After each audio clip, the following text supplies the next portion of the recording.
Seorang wanita berpakaian putih basah kuyup, memasuki hotel, bertanya ke resepsionis, "Berapa lama kamu sudah mati?" Si wanita menjawab sudah 10 hari. Ternyata wanita ini 10 hari lalu sudah meninggal. Para polisi menemukan tubuhnya di Sungai Han. Si wanita datang ke hotel ini, dan hotel ini khusus. Mendengar perkenalan dari si wanita, si resepsionis membawa si wanita ke atas, datang ke pemilik hotel. Ternyata wanita ini adalah seorang agen, karena ia bertindak benar semasa hidupnya. Oleh karena itu, hotel memberikan dirinya mobil yang mewah. Tapi si wanita berpikir, untuk menghukum penjahat sebelum ia pergi. Si pemilik hotel berkata itu tidak sesuai dengan aturan, dan dirinya tidak setuju. Tapi jika ia menggunakan uang, maka hal itu boleh-boleh saja. Dengan cepat manajer hotel itu datang ke lokasi yang diberikan si wanita, membawa sekantung berlian. Wanita yang melihat begitu banyak berlian, kemudian membantunya menghukum para penjahat. Ia membawa senapan dan memakai baju ungu. Tiba di tempat penjahat, membuat wali kota di panggung terkejut, berteriak, "Biarkan aku hidup dengan dia." Tapi tidak ada yang bisa melihat si baju ungu. Hanya wali kota yang bisa melihatnya. Kali ini senapan sudah terisi. Si wali kota menarik pelatuknya, menembakkan peluru. Peluru dari laras senapan itu mengenai jantung si wali kota. Tepat sasaran. "Aduh, aku tertembak." Ketika ia melihat ke dada kirinya, dia tidak tertembak. Wali kota itu mengira dirinya berhayal. Tiba-tiba muncul di belakangnya. Wali kota itu ketakutan dan turun panggung. Dan ia mengatakan, "Apakah ini tentang si polisi wanita yang tewas itu?" Si baju ungu sekarang melihat segalanya. Sembari membawa senapannya, ia pergi keluar. Seorang pria sedang dikejar polisi. Ia tidak hati-hati, dan terjatuh ke bawah. Sangat berbahaya, walau ia tidak sadar tubuhnya terbaring tidak bernyawa di bawah tangga. Ia melihat hotel ketika melarikan diri, untuk menghindari polisi. Ia masuk ke hotel itu, memasuki lobi, melihat hotel itu sangatlah indah. Tapi ia tidak sadar orang di hotel itu adalah arwah. Si pria menemui manajer hotel. Ia berbalik dan berkata ia ingin pergi. Si manajer melihat orang ini dengan jelas. Ia masih bisa diselamatkan. Benar, tubuh si pria saat ini sedang berada di rumah sakit dan ditolong. Jika si pria tetap berada di hotel, maka ia akan benar-benar mati. Si pria ini tiba ke sebuah pohon. Bunga ungu yang bermekaran membuatnya tertarik. Ia memetiknya. Tidak tahu ada angin meniupkan si pria hingga jauh. Kali ini pemilik hotel menginjak si pria. "Sungguh berani memasuki hotelku tanpa izin, dan memetik bunga ibuku."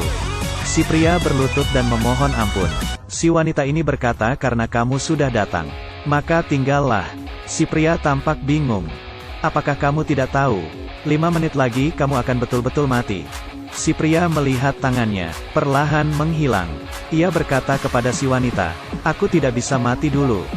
Si wanita berkata, "Bagaimana kalau begini? Aku akan membawamu kembali. Jadi rawat anakmu dengan baik.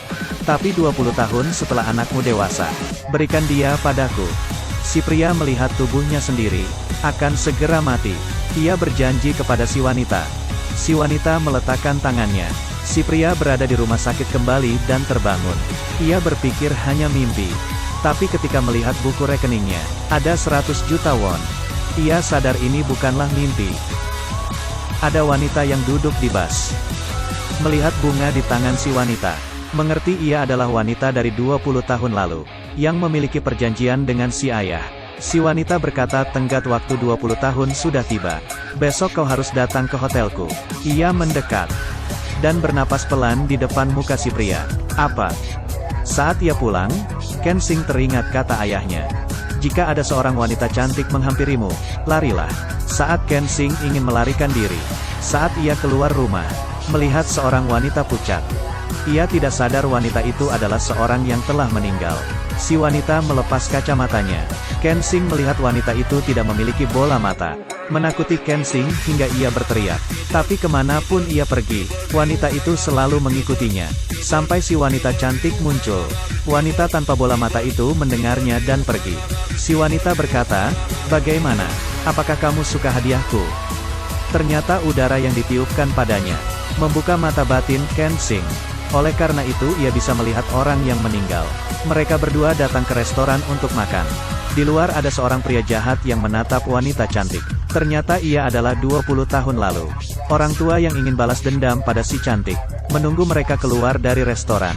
Si cantik merasakan adanya bahaya. Ia berkata ingin minum susu dan meninggalkan Kensing. Kali ini si pria tua bersiap menyerang. Dan keluar dari sudut. Mengeluarkan besi dari tangannya. Dan menusuk si cantik. Kali ini Kensing baru saja membeli susu dan kembali. Melihat si wanita cantik yang sekarat. Kensing bingung. Si cantik berkata jika kamu ingin pergi maka pergilah. Setelah berkata itu maka ia akan menghilang. Kensing ragu. Kemudian ia pun pergi melarikan diri. Si wanita cantik duduk sendiri di malam yang sunyi. Kemudian tidak lama, Kensing membawa gerobak dan datang kembali. Kensing ingin membawa si cantik menaiki gerobak. Tapi dia mendorong Kensing. Dia menarik batang besi itu. Kensing melihatnya, kamu tidak apa. Dan ia berpikir, si cantik menaruh batang besi itu di tangannya. Kemudian menembakkan batang besi itu. Secepat 632 meter. Menusuk si pria tua. Dan ia berubah menjadi abu. Kali ini Kensing berpikir habislah sudah. Wanita ini sungguh kuat. Kurasa aku tidak akan bisa melarikan diri.